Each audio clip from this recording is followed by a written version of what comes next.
Good morning.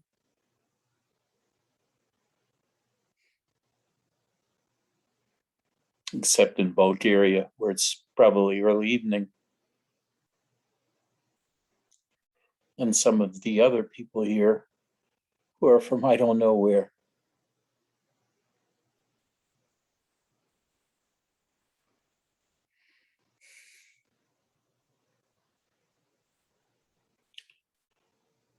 The common term or terms used for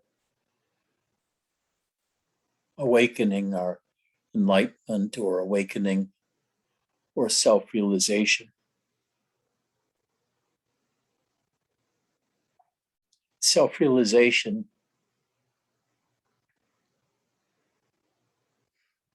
though, presumes that there's a self to be awakened to. But Buddhism says that there is no self.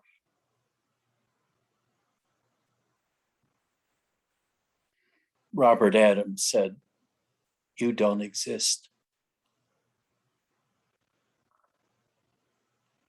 Your body is illusory. The world is illusory.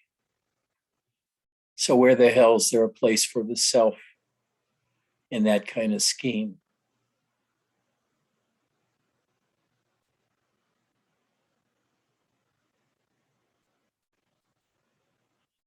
But to make more sense of self-realization, I think it's more beneficial to think of the self not as a thing, an object, something to be viewed, but more as a verb. The one who hears or hearing, the one who sees or seeing, the one who knows, the one who speaks, and to practice self-inquiry accordingly.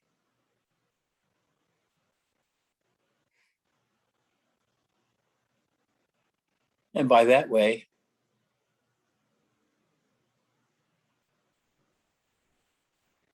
I mean to close your eyes and look within yourself.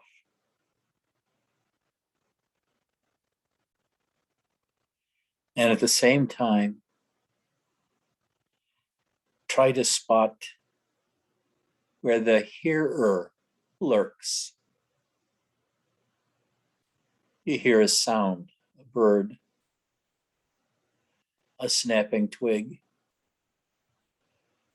a cat's meow, dog's bark, an airplane. And you look around inside and feel around inside until you think you found the spot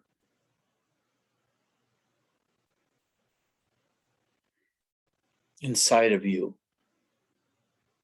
where the hearing takes place. For me, it's in the heart. When I listen to sounds and seek the source, I'm drawn to my mouth, downwards through my throat into my chest. And it seems to me that the hearing takes place in my chest, about here.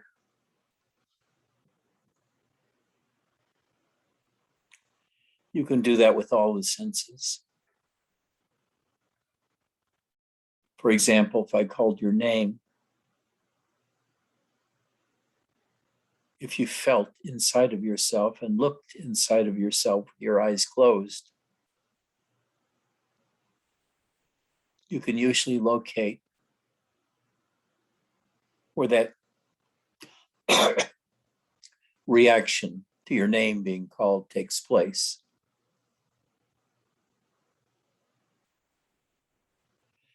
And that's still within consciousness.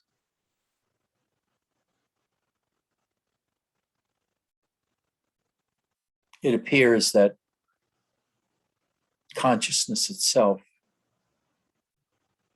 has a central coordinating or executive function that coordinates your experiences of the world and puts it all together into one consistent image that you've learned from the time you're a few days old until now, how to put sounds together with sights so that you can know it's your mother's voice and it's coming from that thing in front of you that keeps going like this.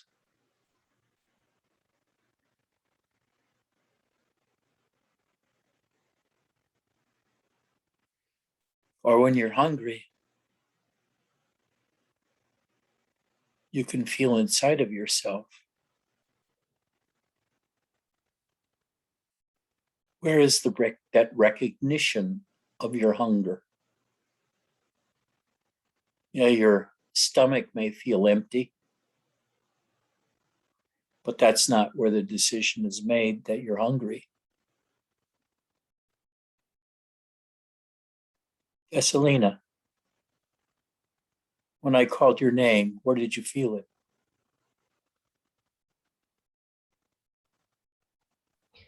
In my gut. That's another common place. Raju, where did you feel your name? Third eye?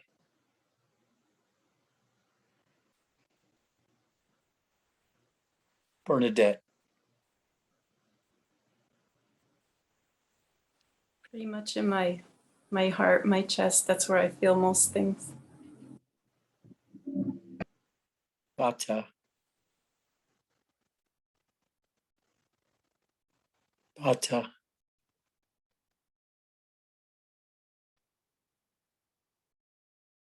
Eddie.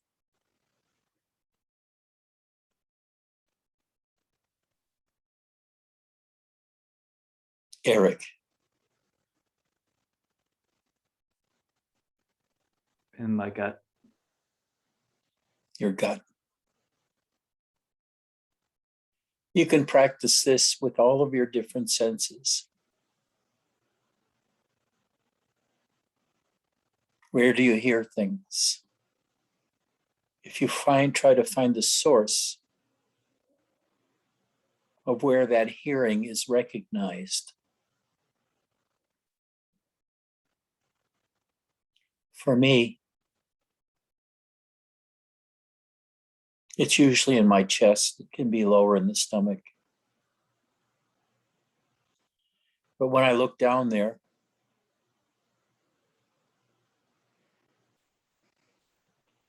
into myself like that, and feel inside of myself like that, all that I see is light. And if I hear my name or search for where I hear a sound, it feels like a tingling in my heart area and sort of like a jiggling of jelly there as consciousness is recognized the sound at that point. Now, we can do the same for vision,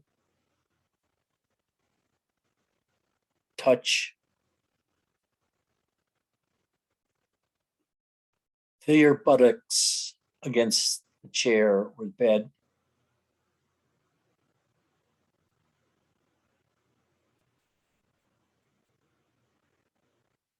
And try to feel where it's recognized. That one's a little harder because it feels as if the recognition for me, is taking place in my buttocks.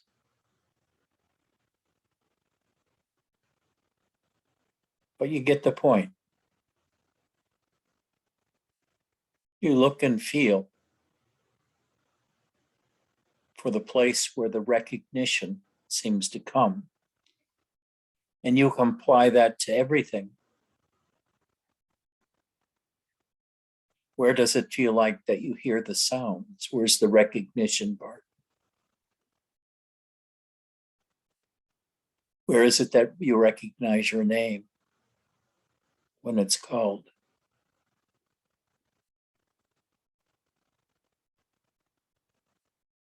Where is it that you recognize taste and touch and smell? And when you're in a conversation and you're listening to the other,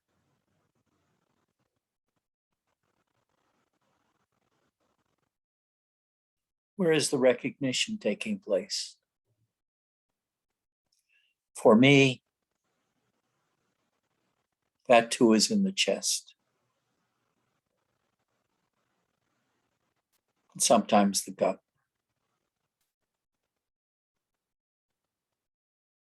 When we get a big inspiration, a so-called aha moment, when something is understood or we think we understand something,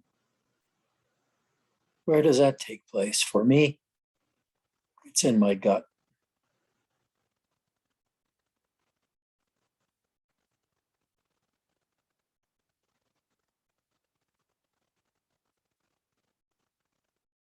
Now, if you locate that spot and in your mind focus on it, that area, and both look and feel deeply into that area.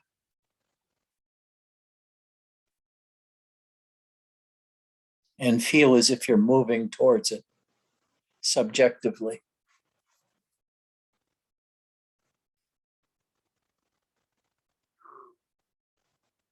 A time will come when you get very close to that source of seeing or observing that source. That it'll appear that you're turning around or flipping around. And instead of looking inwards, you're looking out, because at that point, you've become the subject.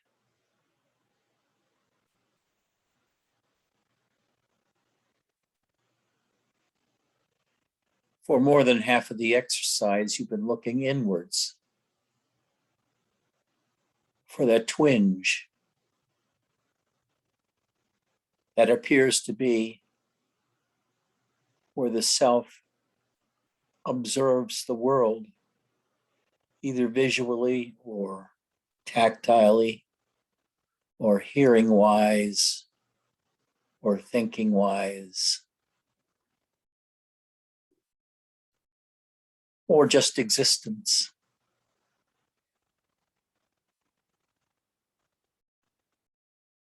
And when you close in for you where that is,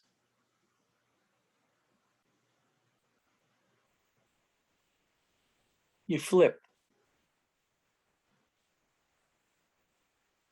And your identity is now with the subject. As you approach from without, so to speak, from your eyes looking for the looker, or from the ears feeling for or hearing for the hearer, the locus where that seems to be taking place is often the chest or the gut. So for purposes of speaking, For people who want to understand,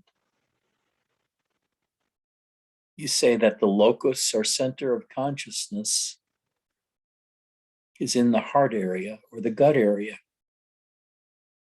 And it may change somewhat. But when you then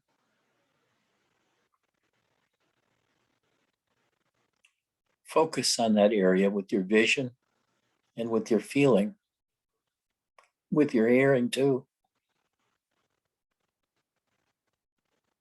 and with your smelling, you focus in on that area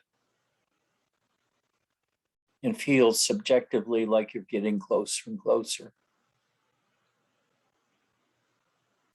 At a certain point, you cross a barrier.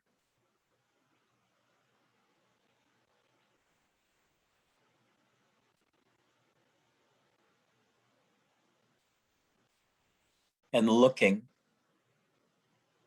or the feeling for that center switches, and you become that sentient center. At that point, you become the self. You become that locus of attention, of awareness. And strangely enough, when you approach the center in this way, after you make that flip, there's nothing in your mind at all. You're totally empty. And you just become a perceiver, a hearer, a seer, a smeller, taster, toucher. Without a word. In your vision, your oral space, your visual space is pristine, spotless, with no thoughts, no hindrance. It is vastly open, unlike when we're looking inwards, although there's an openness. There's a lot of stuff there, consciousness, levels of consciousness, thoughts, emotions.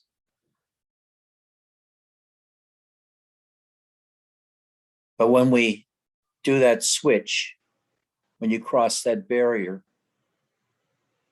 from consciousness to subject, from that which is witnessed to the witnesser, everything grows absolutely silent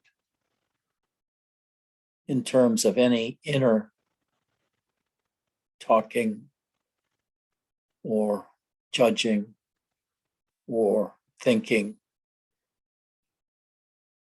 And you are dumb as a rock. But your vision, your hearing, your smelling and tasting and touching are so incredibly pure. And you recognize you are the self. And the self is itself invisible. Because once you sink into the self,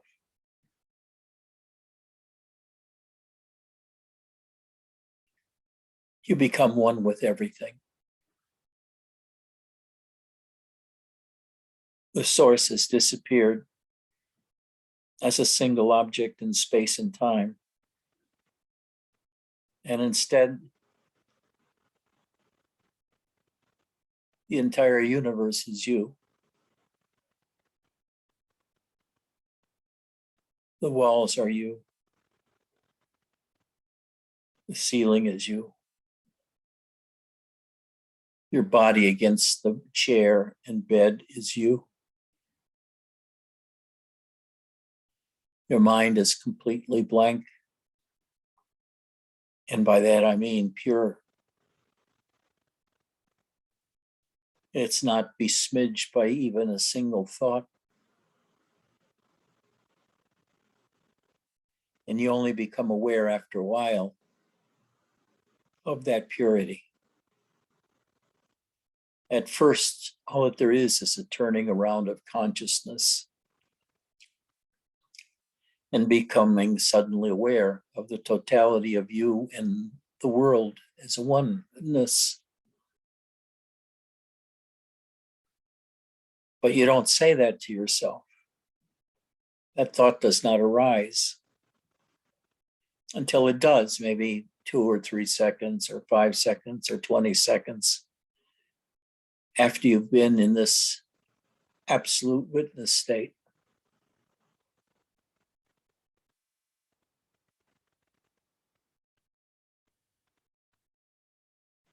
You say to yourself, oh, how wonderful. All that there is me. And when you say that to yourself, you ruin it because you've spoiled the silence with your thinking and realization.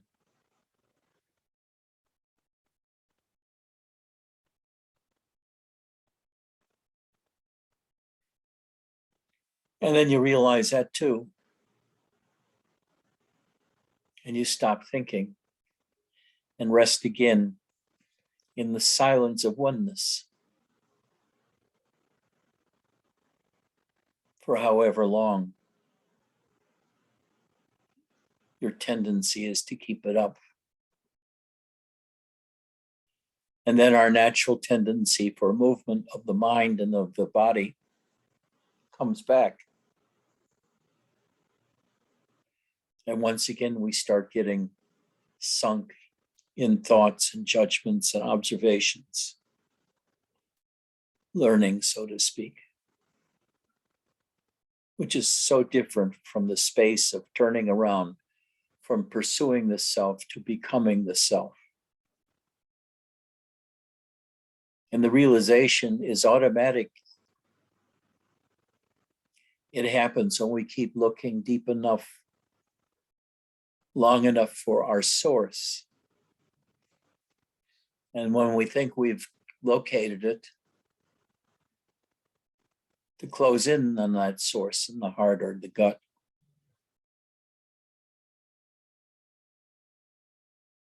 And if we are able to be one-pointed enough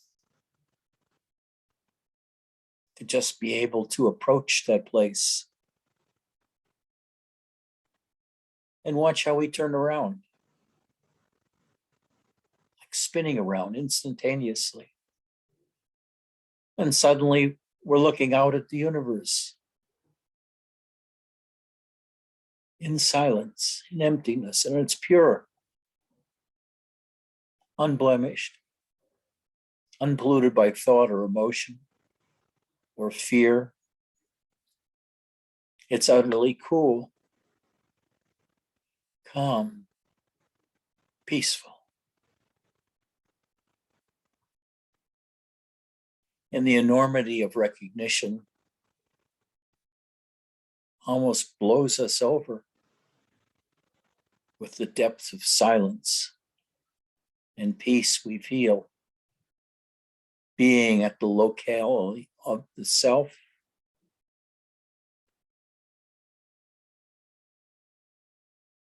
but never being able to find exactly the point in consciousness where we are located.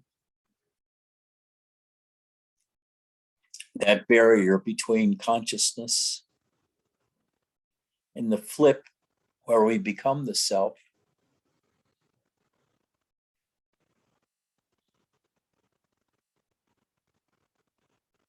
is enormous.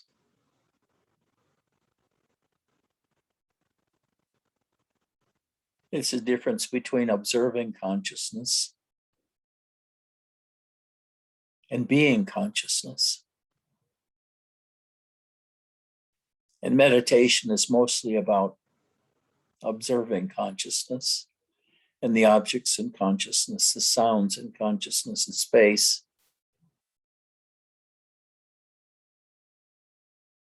It's an inner thing. The dwelling place of dreams, emotions,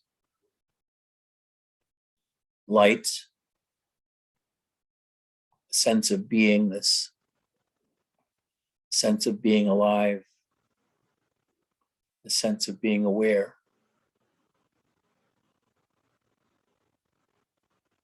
And all of that disappears in an instant when that flip into being the self takes place. Observing and feeling end and being begins.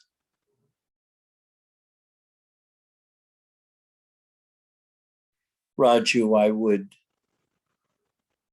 recommend trying to turn the center of that executive function that coordinates all the senses in you from the third eye into the heart. There's so much more space there in the heart and in the gut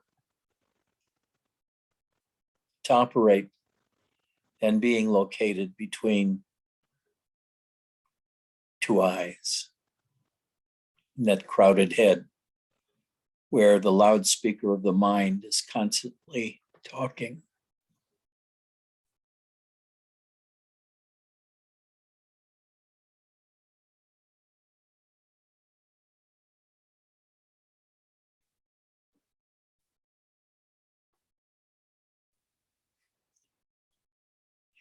This I find to be the easiest way to realizing the self. And that the self is really easy to find if we follow this method. Nor is there a dramatic explosion with this kind of self-realization. It's just seeing that the self is the obverse of seeking the self.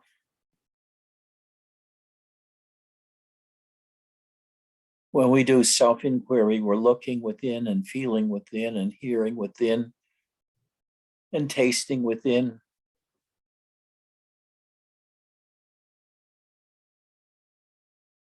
For the self source.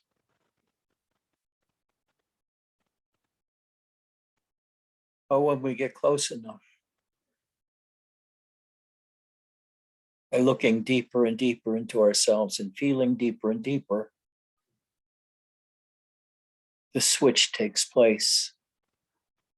And you're automatically self-realized by the automatic flip that takes place when you get close. So, it's like you're a golfer and you keep trying to get the damn ball in that little cup.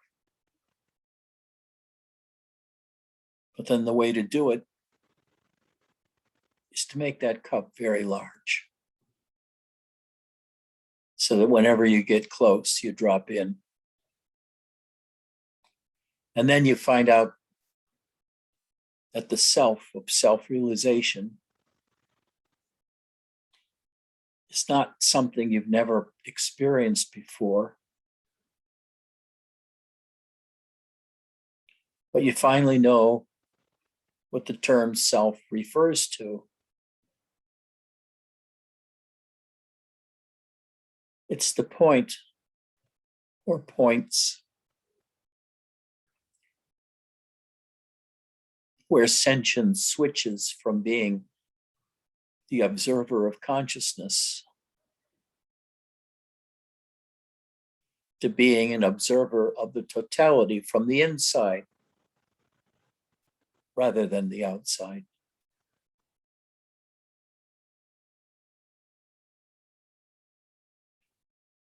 It really solves no problem philosophically. But for the first time, you realize that you always were the self. It's just that you allowed your mind to wander and get lost in thinking and problems and the vicissitudes of daily living with all the rigmarole that causes, where we have to clean up after ourselves all day long and not just rest into ourselves and be ourselves, as dumb as a rock, but blissfully happy at the quietness and the perfection and the purity of our vision, of our being. At this point, you could say we shine. Now, there are other ways to the self that are much more dramatic, like the path of deep love and devotion and surrender.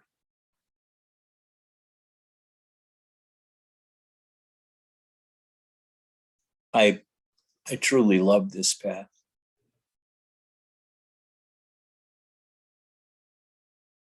To feel love for someone so strongly and totally devoted and surrendered to,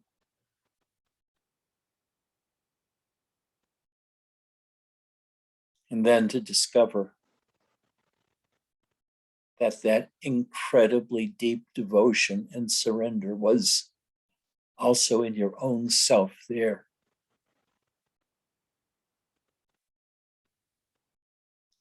And you've mistaken the other as being the source of that love and surrender inside of yourself, when actually it's your own true nature. It too is always there, that capability of deepest love and surrender. But with this approach, there's the explosion of feeling the life force awaken in you, become visible to you. Here it slaps you in the face and in the chest and in the butt all at once, and in the heart. Love so deep you didn't believe it was possible. Devotion so deep you didn't know it was possible.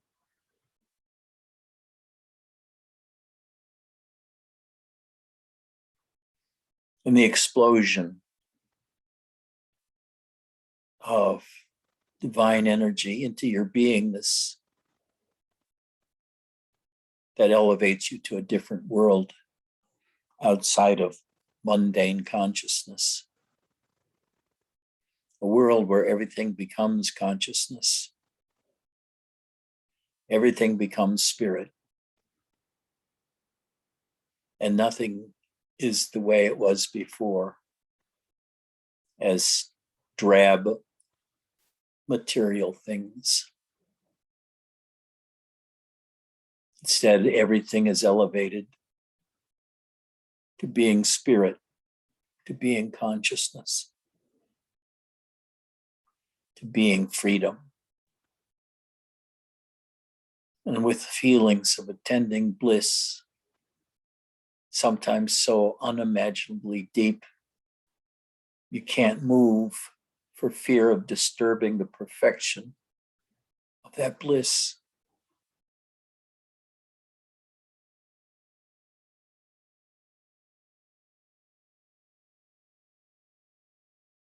Both of these are self-realization. Both of these are realization of the same thing. one comes with perfect, unsullied vision and purified vision, purified experience, empty of all distractions of mind, with incredible peace and emptiness, where you don't want to leave that peace. But it always happens that you do get removed from it. But at least you know what it is. You are the subject. The self is the subject of all those visions, of the whole world, the whole universe. The other realization is far, far, far more dramatic. The vision of God awakening inside of you, the life force exploding inside of you, which takes you to a different dimension of existence.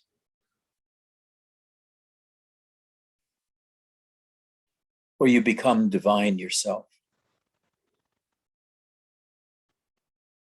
You become immaculate love and surrender. In utter devotion to that life force you feel within you and to the consciousness which you become.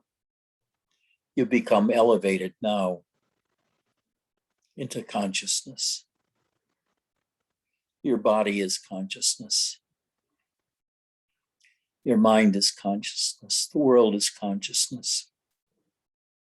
Everything is consciousness. That doesn't happen with the first awakening I just mentioned above. But that first awakening is mostly what the Neo-Advaitins talk about, where they say, you've always been enlightened. When they're talking about the subjective side of cognition, of perceiving, that's always there. And when you see and hear and feel with totally empty mind, you realize there's something different here, experiencing world totally without mind. And that's the self that they recognize as being always enlightened.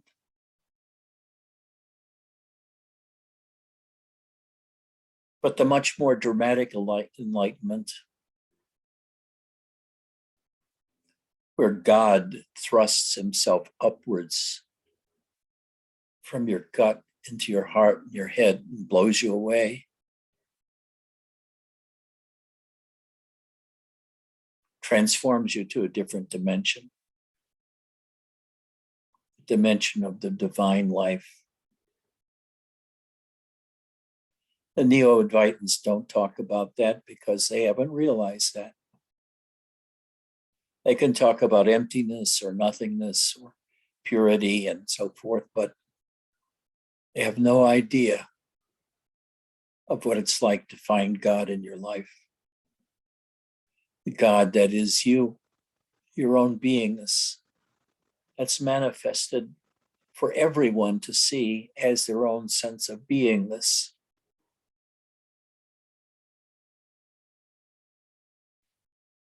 But for the kind that is enlightened just by finding the subjective and versus objective and the barrier between the two, and can go from one side of the barrier to the other,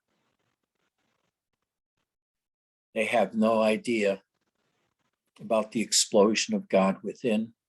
They deny it exists, or they think it's a misinterpretation of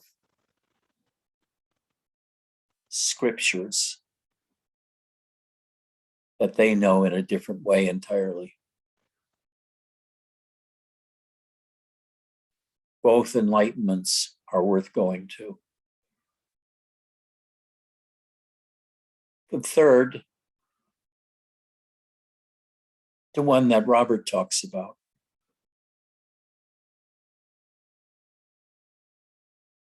is realizing you're even beyond consciousness.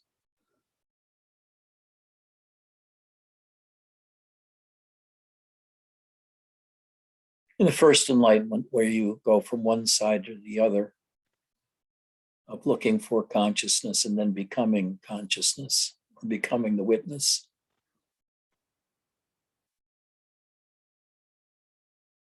It's a tame kind of enlightenment. But the Shakti awakening, where you realize your oneness with God, with all of the energy of the universe, all of the Shakti of the universe, is a much higher and explosive realization. But the last one is that even this is but a show.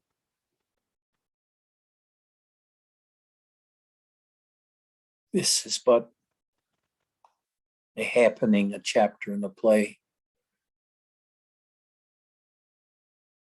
Even the awakening of God within is an experience that has come to you involuntarily.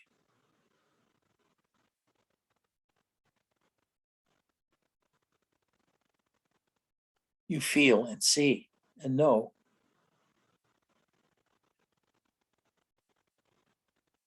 That this content comes to you and you have nothing to do with it.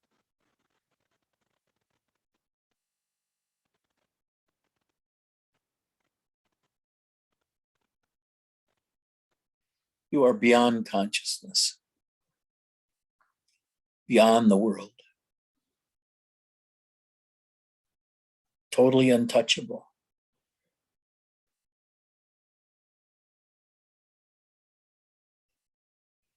And you can stay this way perfectly for the rest of your life if you want.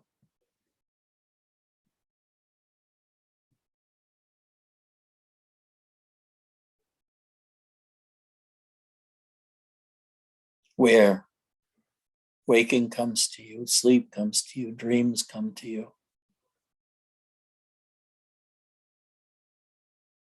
And you're the impassive, peaceful observer of all of this rigmarole being nothing but changing lights and forms and shadows that have no meaning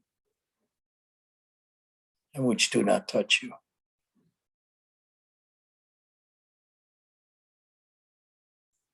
Personally, I think God realization is the most important step because it takes you out of the mundane, the drab world of day-to-day living and all the demands that are put upon you, from licensing to turning in timesheets and all of that other stuff that wears on you every day, that occupies your time. Waking up in the morning, brushing your teeth, getting dressed, making breakfast, going to work, or whatever. And consumes all of our time and energy just to prepare for the day. It takes you out of that world and elevates everything to X of illusion in consciousness. Everything is perceived as consciousness. Every moment is flowing in consciousness. Even getting up and brushing your teeth and Cooking breakfast doesn't seem like a waste of time like it does in the mundane world.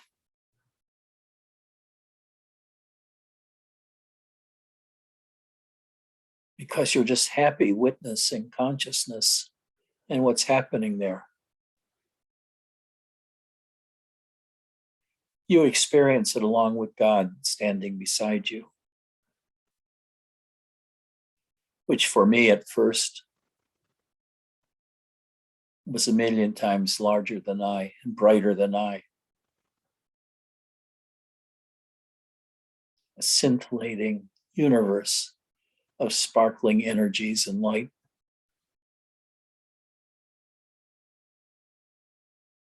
But now seems just like an earnest companion.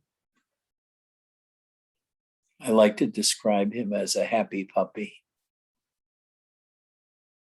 who relishes your love, my love,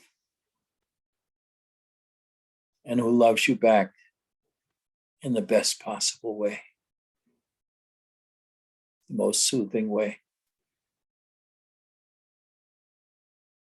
I much prefer that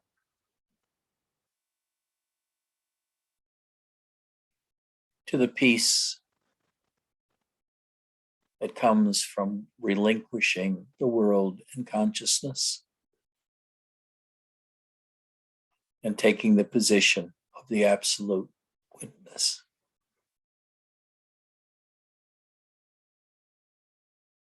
I prefer to be in and of the world, but not as the mundane world, but as the divine world where everything is energies and consciousness.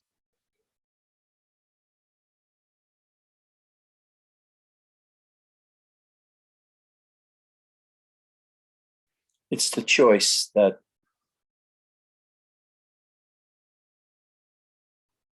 who is it that made that choice? Krishna something or other. Where he said to this one sage who taught him about Advaita,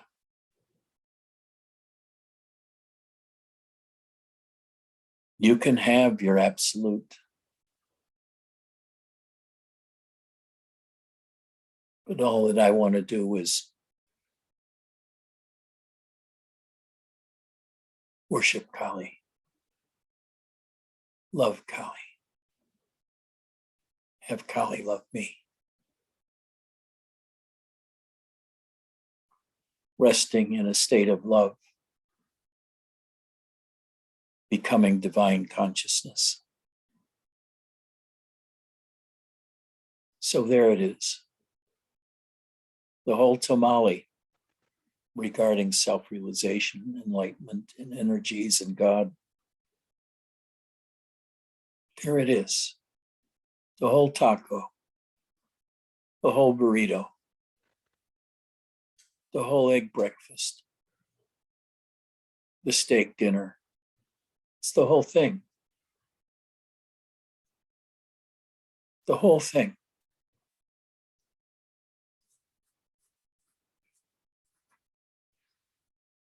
Any questions?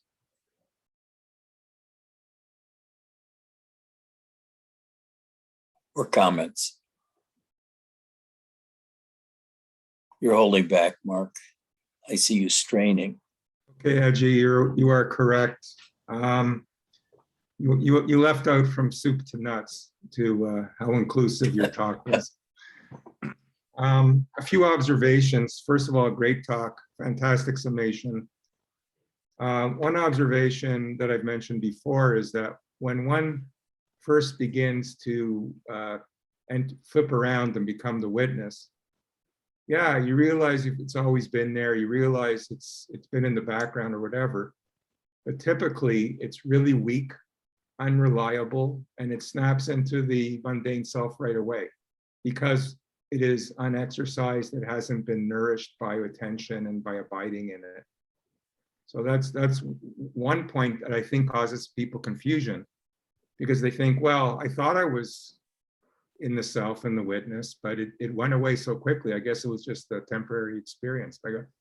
It may be what I just said though, is that it's needing of exercise, it's needing of building up its power through introspection.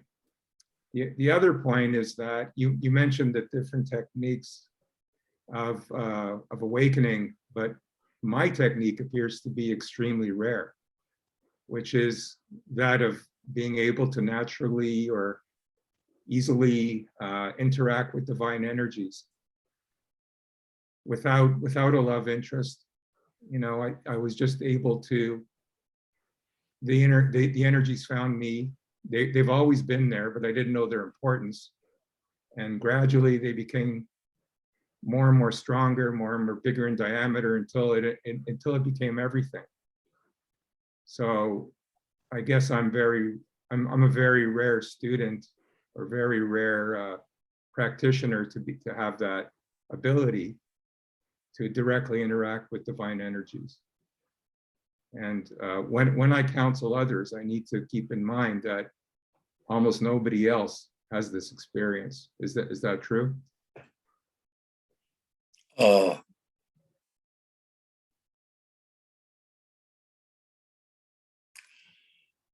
The point is, you said you've always felt the energies. That's not true with most people. So that can't be a device without formulating some method by which they can first feel those energies. And one of the methods is the Richard Gordon's quantum touch with the exercises where you can get to feel the energies first in the fingers and the hands and the feet, and then gradually expand till you feel them throughout the whole body. And that can work well along with either method of attaining God realization or of going beyond God realization to the absolute. So if you can focus in on having people feel those energies, little tiny steps like quantum touch or something else like that, take them through guided meditations and build up. Because there are a lot of people that never ever feel those energies. And yet they can still be enlightened in ways 1 or 3 of realizing themselves as the absolute, beyond consciousness altogether, which is like Robert, or the reverse, where you go from witnessing the witness to being the witness, the first stage. They don't deal with the energies either. But dealing with the energies gives you an advantage because you can feel God within you. You can feel the life force within you. And you can watch the interaction between the life force and the energies inside of you and consciousness. Now, Robert said not to fool with the energies. His exact words. Don't get distracted by them. But I don't know why he said that. Of course, he was 30 years more progressed in his path than I was when I knew him. And he may have dropped anything having to do with God realization as being not worthwhile long before I ever felt it. But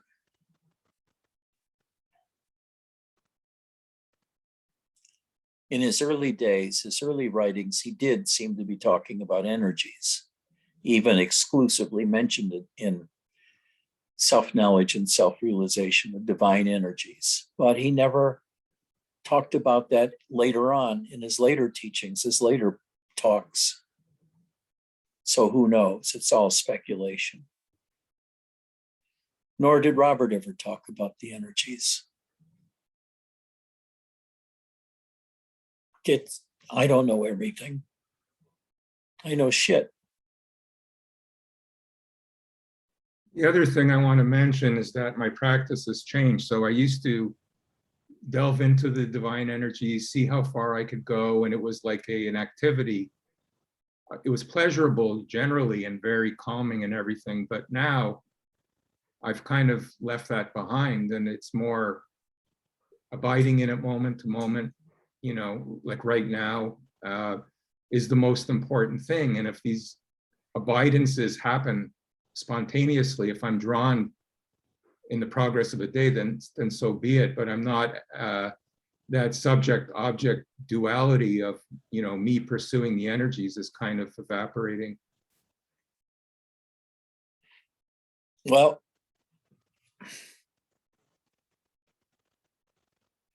the energies are no longer novel to you. And you realize, yes, they still are always there. But now I have a more refined, purified perceiving. And at least you carry with you now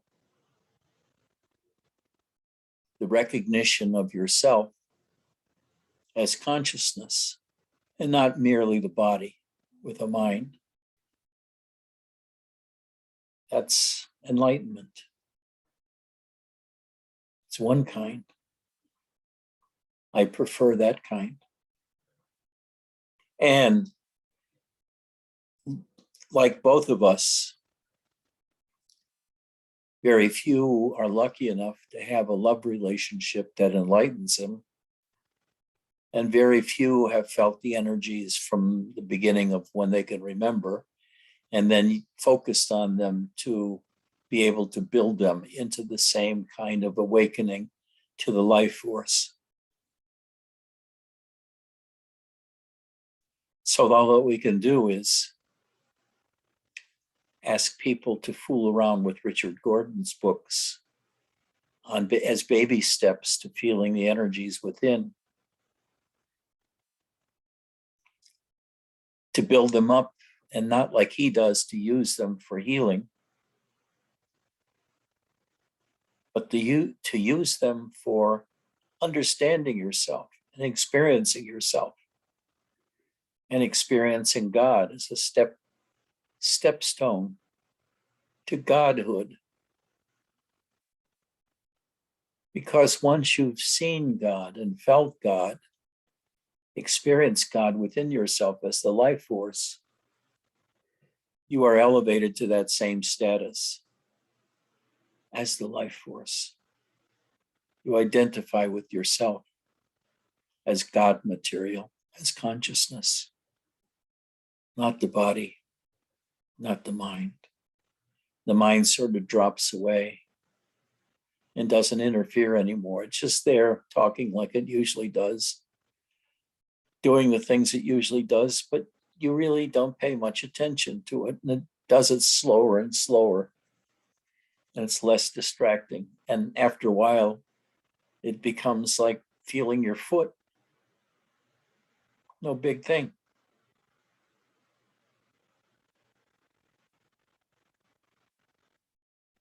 Reggie, Angel, any questions? that was spot on. Thank you for that.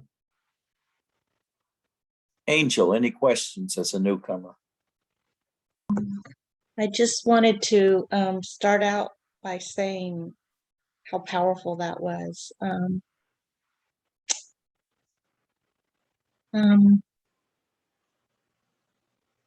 When you first were talking about where I could feel it, I couldn't really feel it anywhere. It was just an experience, more like just a knowing. But the more you went into it, the more I could feel it in my heart. And I just started feeling it really, really powerfully in my heart.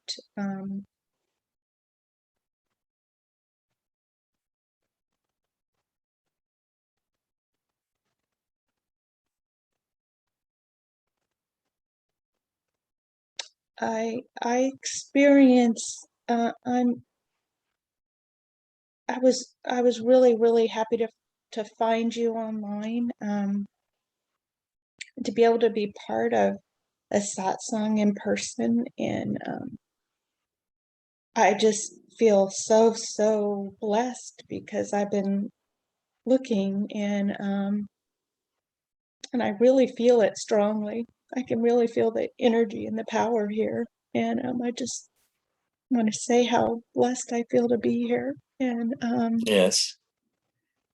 I can feel it When you so tap strong. into that power, it's such a relief to know Yes, that you're in the right house. yes, yes, and And I as know, the feeling of power grows in you, it gets so strong you can almost cut it with a knife. You don't want to, but it feels that gripping.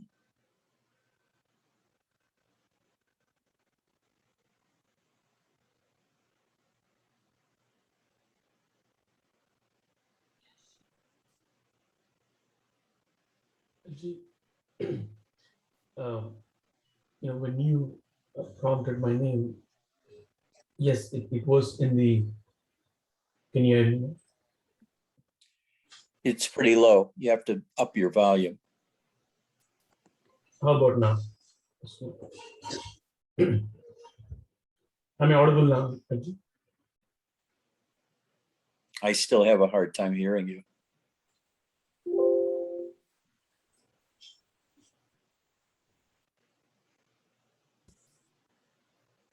How about now? Good. Good. Uh, yeah, yes, when you or back when I even started, the first technique that I started to implement from you is to relax the muscles, and I think that really worked because I started to feel what relaxation truly meant as the nerves were settled down, as the muscles were settling down, and I saw the friction which I never felt before that slowly started to get all the way from body to facial muscles and everything. Then as we got into energy, your uh, your satsangs also focused on energy. Then I started to feel them. That's when I actually felt a opening of the heart. Like an explosion. So that was there. And then as we transition to more of like Nisargadatta, it's not so much about who it was. It is more as per practice probably changed along with how what things are awakening, let us say. Before, if the goal was like stilling the foreground movement, it changed to where I ignore the foreground movement but focus on the background witness, because I'm able to stay very still there, cut off everything around and just stay as the witness, which gave a lot of stability. And as you said, trying to get closer to that golfer hole analogy, came closer to the golfer hole, and then now you felt like, okay, this is the place that rests. But that still felt it is still here. I don't know if it is right or wrong, but it felt so stable, calm, and relaxed. Now, I don't know if that is still I'm living here, or do you say that I still need to move it down to heart? So, Move it down to the heart. That will open up the space, your receptivity from the third eye, which is vast as the world, but the heart is more welcoming of the world. okay.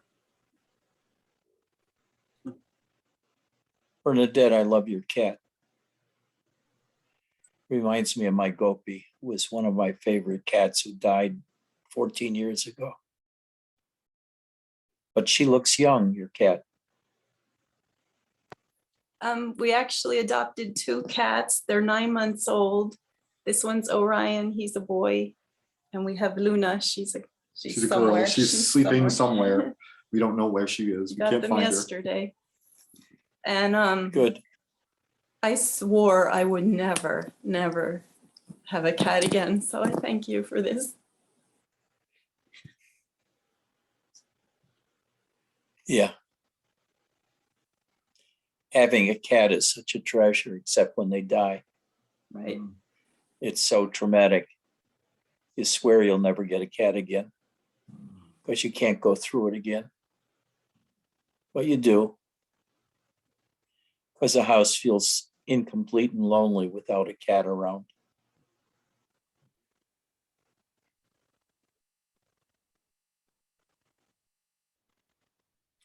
As to your question, Frank, I have no idea how the time shift affects when people come to satsang.